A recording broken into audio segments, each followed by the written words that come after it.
السلام علیکم، welcome to my YouTube channel. آج ہم بات کریں گے سن میرے دل کی آنے والی ایپیسوڈ کے بارے میں، جس میں ہمشا بڑی چالاکی سے عبداللہ بلال سے اپنی محبت کا اظہار کر دیتی ہے۔ وہ اس کو کہتی ہے کہ میں آپ کا ہر حال میں ساتھ دوں گی۔ بلال عبداللہ جو کہ شراب کے نشے میں دھت ہوتا ہے، وہ اس کو کہتی ہے کہ آپ نے پھر اس بے وفا لڑکی کے لیے شراب پینا شروع کر دی۔ صدف عمار پہ آپ نے اتنے احسانات کیے، لیکن ان دونوں نے آپ کے احسانوں کا کوئی مان نہ رکھا اور وہ آپ کو دھتکار کے چلی گئی۔ دوسری طرف صدف دانیہ کے گھر سے نکل کر فوراً اپنی ماں کے گھر جاتی ہے اور اس کو کہتی ہے کہ ماں، میں نے فیصلہ کر لیا ہے، اب میں عمار جیسے غلیظ شخص کے ساتھ بالکل نہیں رہوں گی، اب میں اس سے طلاق لینے کا فیصلہ کر چکی ہوں۔ تو اس کی ماں اس کو کہتی ہے کہ ایسا کیا ہو گیا ہے کہ تم اچانک سے فیصلہ سنانے کے لیے مجھے میرے گھر پر آ گئی ہو؟ تم نے عمار سے اپنی مرضی سے شادی کی ہے۔ وہ اپنی ماں سے کہتی ہے کہ امی، مجھ سے بہت بڑی غلطی ہو گئی ہے، میں نے ایک غلط انسان کو اپنے لیے چوز کر لیا۔ عمار تو اس قابل ہی نہیں تھا جتنی اس کو حیثیت دی گئی۔ عبداللہ بلال نے اس کو اپنا عہدہ دیا، ہر چیز دی اس کو، لیکن وہ اس قابل نہیں تھا۔ وہ اب بھی دانیہ سے جا کر ملتا ہے اور اس کے گھر پر زیادہ وقت گزارتا ہے۔ تو اس کی ماں کہتی ہے کہ تم نے اپنی مرضی سے عمار سے شادی کی، اور تم تو کہتی تھی کہ عبداللہ بلال اچھا انسان نہیں ہے، وہ شراب پیتا ہے، اور عمار ایک بہت شریف انسان ہے۔ جس پر صدف اپنی ماں کو بتاتی ہے کہ مجھے یہ سب کچھ تو ہمشا نے بتایا، میں تو عبداللہ بلال کو اتنا جانتی بھی نہیں تھی، ہمشا تو ہر وقت اس کے ساتھ رہتی تھی، تو جو کچھ اس نے بتایا میں نے اسی بات پر یقین کر لیا۔ جس پر صدف کی ماں اس کو کہتی ہے کہ دیکھو، اگر بلال عبداللہ اتنا ہی برا ہوتا تو ہمشا کیوں اس کے پاس جاتی ہے، کیوں اس کے گھر میں جا جا کے رکتی ہے۔ جس پر صدف کو کچھ سمجھ آنا شروع ہو جاتی ہے کہ عبداللہ بلال کے خلاف جو کچھ ہمشا مجھے کہتی رہی، اس میں اس کی ہی کوئی پلاننگ تھی۔ جس پر صدف سوچتی ہے کہ ہاں، شاید ہمشا نے ہی میرے ساتھ غلط بیانی کی ہے،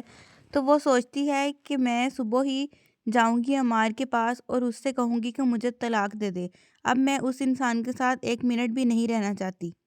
عمار ہمشا کو بتاتا ہے کہ رات دانیہ اور صدف کی بہت زیادہ لڑائی ہوئی ہے اور اب صدف میرے پاس نہیں ہے، میرے ساتھ نہیں رہنا چاہتی، اب وہ یقیناً مجھ سے طلاق کا مطالبہ کرے گی۔ جس پہ ہمشا بہت پریشان ہو جاتی ہے۔ وہ سوچتی ہے کہ اگر اس نے عمار سے طلاق لے لی تو وہ ظاہری بات ہے عبداللہ بلال کے پاس آئے گی، عبداللہ بلال سے ہمدردی حاصل کرنے کی کوشش کرے گی، اور یہ تو وہ بات جانتی ہے کہ ہمشا کے لاکھ بہکانے کے باوجود بھی عبداللہ بلال ابھی تک صدف کی محبت میں گرفتار ہے۔ ہمشا عمار کو سمجھانے کی کوشش کرتی ہے، اس کو کہتی ہے کہ اگر عبداللہ بلال اور صدف کے درمیان میں کوئی چکر چل رہا ہوتا تو وہ تمہاری خاطر یہ جاب نہ چھوڑتی، وہ اپنے آپ کو صاف ظاہر کرنے کے لیے یہ جاب چھوڑ رہی ہے، اگر اس کا چکر ہوتا تو وہ کبھی بھی یہ جاب نہ چھوڑتی، اس کو تو اتنی آسائشیں مل رہی تھی۔ پھر اس کو سمجھاتی ہے کہ تم صدف کے بغیر نہیں رہ سکتے، کیونکہ تم صدف سے بہت زیادہ پیار کرتے ہو، اس لیے بہتر ہے کہ اس معاملے کو تم لوگ آپس میں سلجھا لو اور تم ہی پہل کر کے صدف سے جا کر معافی مانگ لو،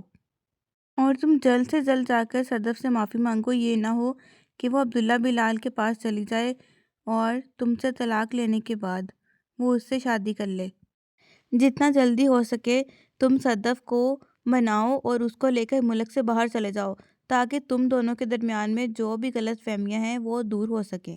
جس پر عمار کے ذہن میں بہت سارے خیالات آتے ہیں اور وہ پھر یہ بات سوچ لیتا ہے کہ اب جو کچھ مرضی ہو جائے، میں صدف کو طلاق نہیں دوں گا اور میں اس کو عبداللہ بلال کی جھولی میں جا کر نہیں گرنے دوں گا۔ صدف کا بھائی عبداللہ بلال کو فون کرتا ہے اور اس کو کہتا ہے کہ صدف کا دل ٹوٹ چکا ہے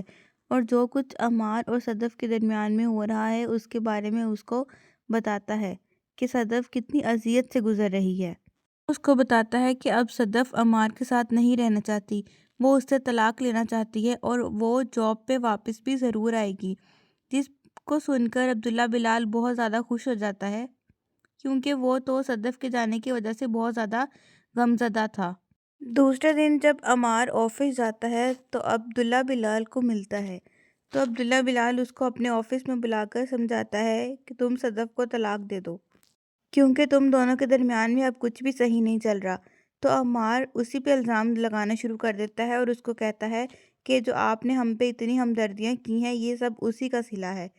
اور یہ بات میں نہیں کہتا، یہ پورا آفس بات جانتا ہے کہ صدف پر آپ کی بہت مہربانیاں تھی اور اس کے صدقے ہی مجھے سب کچھ ملتا رہا۔